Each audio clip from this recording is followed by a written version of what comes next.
Assalamualaikum warahmatullahi wabarakatuh.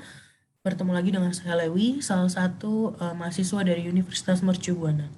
Pada kesempatan kali ini, saya ingin membagikan sedikit informasi mengenai periklanan online.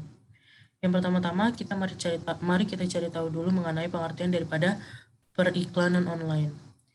Merupakan seluruh iklan yang berada di ranah digital dan mampu mengiklankan untuk menjangkau pengguna dengan pesan yang ingin disampaikan. Tujuannya untuk membujuk pelanggan agar mau membeli produk atau jasa tertentu melalui keunggulan internet.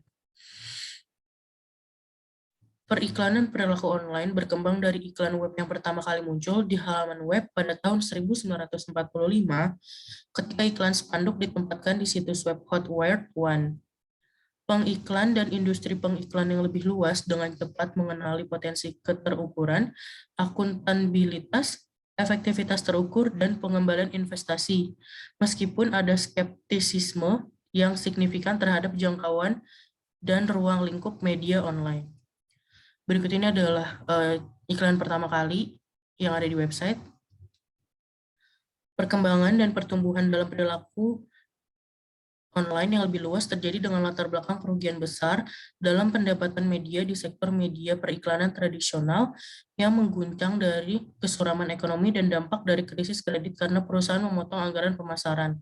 Laporan Biro Periklanan Internet menurut IAB tahun 2010 tentang pembelanjaan iklan online, pengiklan untuk tahun 2009 menunjukkan perjuangan dengan televisi untuk media paling populer dengan pengiklan, meskipun ini sangat dipengaruhi oleh iklan dan pemasaran berbasis pencarian yang terdiri sedikit di atas 60% uang yang dihabiskan untuk iklan online. Jadi, tidak diragukan lagi, Google sejauh ini merupakan bagian terbesar dari periklanan dan pemasaran yang didasarkan pada mesin pencarian.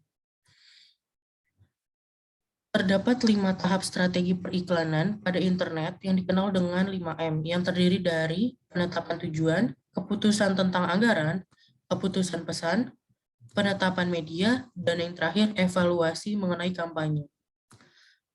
Alasan-alasan periklanan pada internet berkembang demikian pesat di antara lain, iklan dapat diupdate setiap waktu dengan biaya minimal, karena itu iklan-iklan di internet selalu bisa tampil baru. Iklan dapat menjangkau pembeli potensial dalam jumlah yang sangat besar dalam hitungan global. Iklan online terkadang lebih murah dibandingkan iklan televisi, koran, atau radio. Selanjutnya, iklan pada e-commerce dapat secara efisien menggunakan konvergensi teks, audio, grafik, dan animasi. Jadi, penggabungan dari keempatnya. Dan yang terakhir, iklan pada e-commerce dapat dibuat interaktif dan dibidikan ke kelompok-kelompok tertentu atau perorangan. Seperti yang diamati dalam McStay 2010, periklanan perilaku terdiri dari format berbasis web dan berbasis internet. Meskipun keduanya menggunakan perilaku masa lalu untuk menentukan konten iklan. Ini terdiri dari iklan perilaku berbasis web pihak pertama, di mana penerbit web mengumpulkan data penjelajah pengguna dari domain webnya sendiri dan menayangkan iklan yang sesuai di seluruh situs. Jauh lebih luas dan kaya dalam potensi penargetan adalah periklanan perilaku berbasis web pihak ketiga yang melibatkan pihak tambahan dalam bentuk jaringan periklanan. Jaringan periklanan sendiri adalah perusahaan yang menghubungkan penerbit web dan pemilik media dengan pengiklanan terkait atau agensi yang bekerja sama atas nama mereka. Keberhasilan jaringan periklanan berasal dari jumlah penerbit web yang mereka daftarkan ke layanan mereka.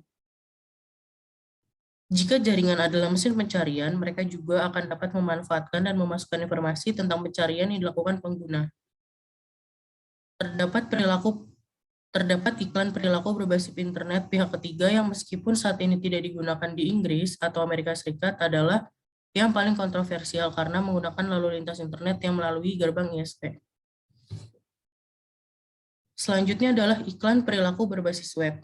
Sistem periklanan perilaku berbasis web mengumpulkan informasi dari browser web yang mendukung cookie pengguna, termaksud jenis situs yang dikunjungi dan halaman yang dilihat untuk menawarkan iklan yang lebih bertarget. Cookie adalah file teks kecil yang disimpan di komputer pengguna oleh browser dan menyimpan ID untuk mengenali setiap sesi antar browser dan server dengan browser untuk menerima informasi.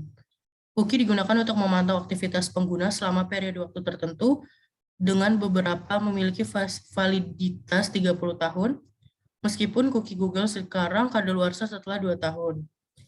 Cookie tidak berbahaya karena tidak mengandung kode yang dapat dieksekusi, yang berarti bahwa tidak dapat menyebabkan komputer melakukan tugas apapun.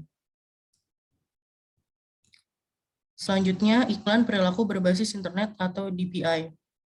Bentuk kedua dari periklanan perilaku melibatkan ISP dan jaringan periklanan seperti form yang ingin menayangkan iklan di pintu gerbang akses internet.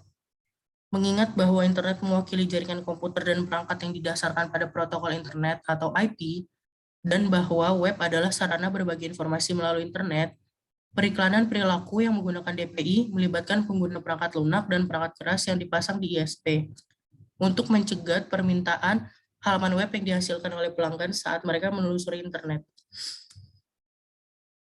Demikian informasi yang bisa saya bagikan. Kurang lebihnya mohon dimaafkan. Assalamualaikum warahmatullahi wabarakatuh.